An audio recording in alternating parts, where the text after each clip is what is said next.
Get in. If anyone has ever gotten more change than they're due at anything and voluntarily turned it back in, that's what they're asking us to do. So it would be nice, but not everyone does it. Thank you, dear. The second thing is we have had a lot of talk about auto no-fault reform. Every time they've tried a big one-size-fits-all solution, it has inevitably collapsed upon its own weight. So I think the first thing we need to do is we need to go to things that are obvious that need fixing and fix them and build momentum towards getting that bigger solution. The first thing is, did everyone get their notice they're having their MCCA rate increased to $192 per vehicle? It's the highest rate ever. The question I have is, why are they charging us $192? I have looked through their 200-page financial report. I know where all the stocks are, all the bonds are. They still won't tell me why they need $192, why they say they're $23 billion in liabilities with $20 billion of assets sitting there. We don't know their actuarial. They think people are going to be lived to 120 on full benefits. We don't know these things. That's why that fund should be transparent. It was created by Michigan state law, and a Michigan state law can say we should be able to look at how they're making this determination and why they're doing it. Also on that same thing, we heard about Medicare and auto insurance. We should not be having our seniors be double dipped by the government. If they want to choose one, they should. I'm in favor of choice. I believe the government should get out of the way. That's what being a small government conservative is about, is getting government out of the way.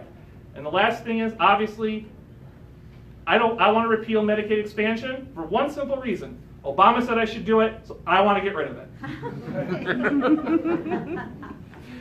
So that's where I stand on a lot of our issues here today. I don't know how much time I have left, because we have, I think, what, 5-10 minutes?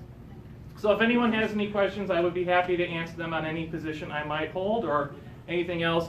I am also, though, I am always accessible. If you don't have a question here, my phone number that's on that, and I also have some of the literature up here, that phone number rings on my cell phone.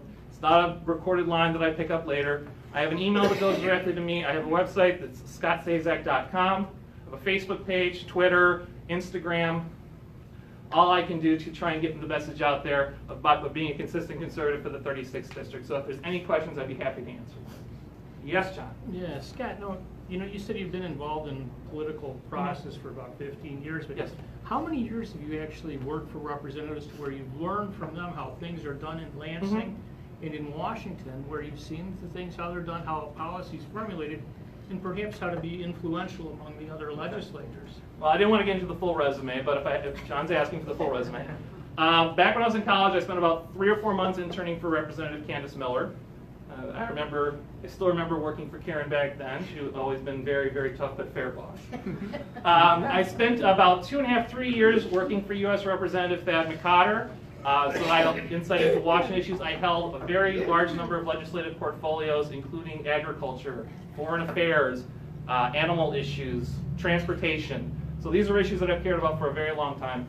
And then I first started working for Representative Lucido at the end of 2013 on the campaign, then up to Lansing from 2015 until actually a few weeks ago is when I took my political leave. So all in all, probably around, I have to add it all up together. I've also done a lot of campaign work and learning about government through that. Probably about 10 years, all in all, working on that. So I have the experience to start on day one working on these issues up in Lansing, because I already know who's going to come to me and say, oh, do it this way, because I've heard their speeches all before, and I'm very prepared to tell them no. That's one of my favorite words. Right, Jen? Yeah. Thank you. Any other questions? Going once? Oh, dear God. Yes, dear? I'm in trouble. Some people have talked about the gerrymandering ballot initiative. Yes. Could you give a little more in-depth explanation to the kind of people they want to put on that panel?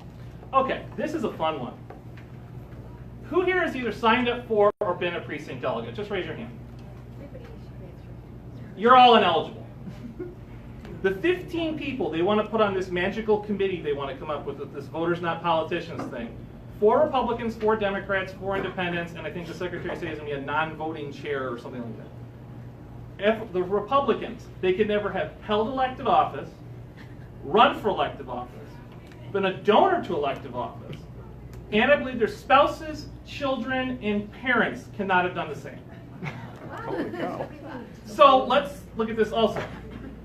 On this proposal, they have these people, so you have to be a Republican who's basically not been involved at all, but know enough to want to be on this commission and help draw lines. Please tell me where these people are. I'd love to meet them. And then 4 Democrats, and then 4 independents or nonpartisans. Again, I want someone who has enough desire to serve on a committee that is going to draw our lines, but has no involvement and knows no one that has any involvement. And you're telling me that Jocelyn Benson isn't going to want to influence this? Absolutely not.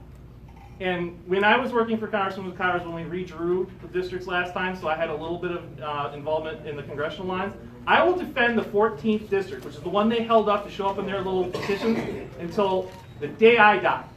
We drew that because Michigan has to have 2 majority-minority districts under federal law. And when we looked, it's not like we can just carve Detroit in half and say, there you go. With the numbers and with the people who have left, we had to draw it the way it was drawn. It had to include Pontiac, Southfield, Southwest Oakland County, North Detroit, and the Grosse Points and Harper Woods. That's federal law that made that happen. Not state law, not our desire to try and lump everyone in together or create something that looks ridiculous. It was because federal law said we had to. And when they talk about communities of interest, there's a wonderful district in Illinois that looks like a U around Chicago. It has like a clump here, a little thin line, another clump. To us, it looks ridiculous. To communities of interest people, they love it because it has 2 Latino majority districts in it. That's what communities of interest is. You want things carved up ridiculously in Macomb County, Michigan, go ahead and vote for that. If you want the lines that we have right now, or the 36th district, the only squiggle line is the Clinton River. Otherwise, it's nice and square. The only weird little squiggle is the Clinton River. If you look at most of our districts, any squiggly lines is natural boundaries. We have great standards in Michigan. And I'm sorry, if you want a majority district in this area for Democrats, you're going to have to draw all the way down into Warren. So you're going to have lines going all the way up and down Macomb County, and maybe even Detroit, where they have 95% Democrat elections in November to 5% Republican. That's what they want.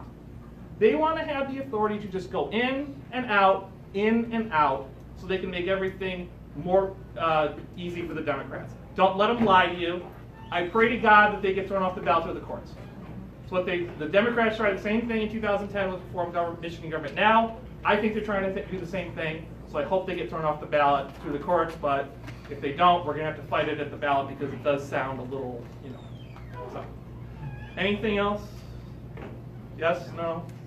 Yes, Sharon? Scott, when would the courts be making this decision? I know there was a suit filed, I want to say late last week or early this week. I forget who filed it. I just remember reading a story about it. Bob Young's part of that. Yeah, I know. Yeah, Bob Young is part of it. There was a suit filed. In Michigan Constitution, we have a thing that says if you want to make an amendment, it has to be specific. Like, I want to say, like when we did the same-sex marriage amendment back in 2004, it was very simple. Michigan will only allow for marriage between one man and one woman. That's a simple amendment.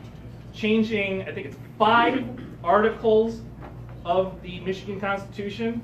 That's not a specific change. That is a general amendment, and we usually do those things at the state conventions. The last time we had one of those was 1962.